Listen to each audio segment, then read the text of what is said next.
þessum þætti ætlum við að skoða aðeins vinnusvæðið í Photoshop.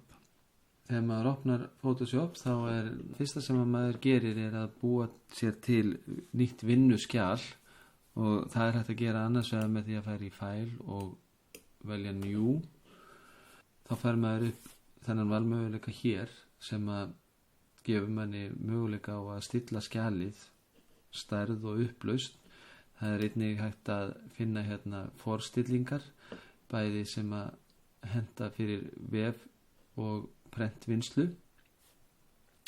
Til dæmis ef við veljum hérna International Paper þá fáum við forstillingar sem að eru þessar hefðbundi stærðir á pappír, A4, A6, A5 og svo framvegis í mjög góðri prent upplausn.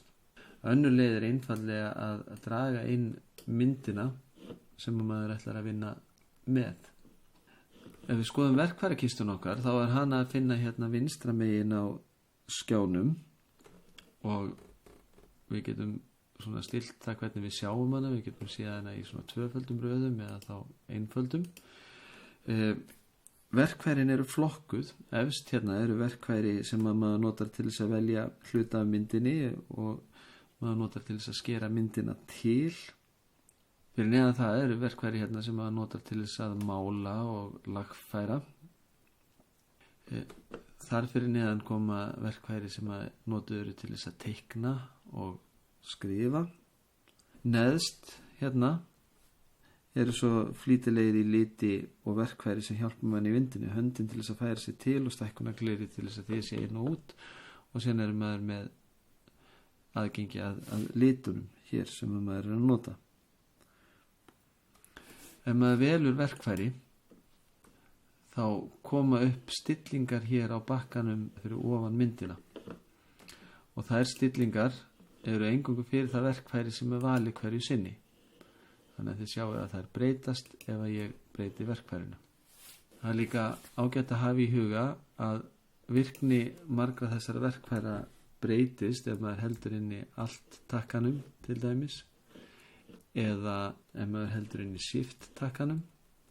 Það nú best að kynnast því bara með því að prófa sig áfram. Ef við lítum síðan hérna hægra megin á skjáin þá sjáum við að við höfum aðgang í ýmsum hlutum þar. Í grunninn höfum við þarna litapalettu og palettur sem að tengjast lögum eða leyerum sem fjallað í sérstökum þætti. Við getum auðveldlega haft áhrif á það sem við sjáum hér á vinnusvæðinu, til dæmis með því að velja aðra forstillingu á vinnusvæðinu. Grunnstillingin heitir Essentials en við erum hérna með möguleika á að skipta yfir í Motion, Painting og fleira. En við getum breytt líka því sem við sjáum hér með því að fara í Window og haka við eitthvað af þeim palettum sem við höfum áhuga á að sjá og fáum þá aðgengi að þeim. Við getum bætt við og líka tekið út með því að haka frá.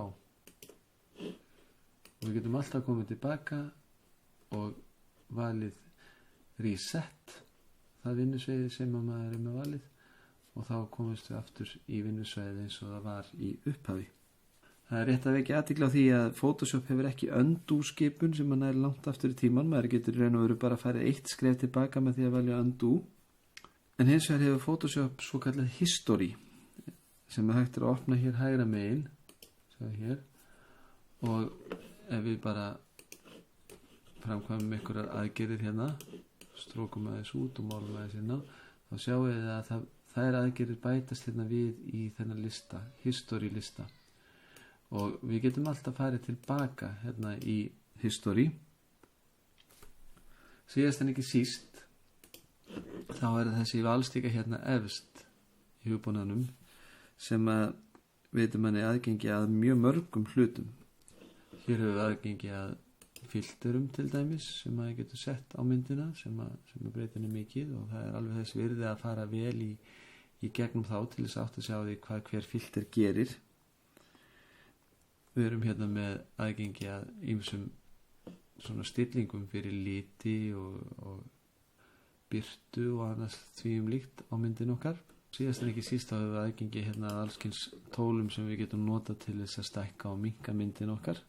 eins og til dæmis þetta free transform tól sem við notum mikið til þess að breyta stærð á þeim hlutum sem við erum að vinna með.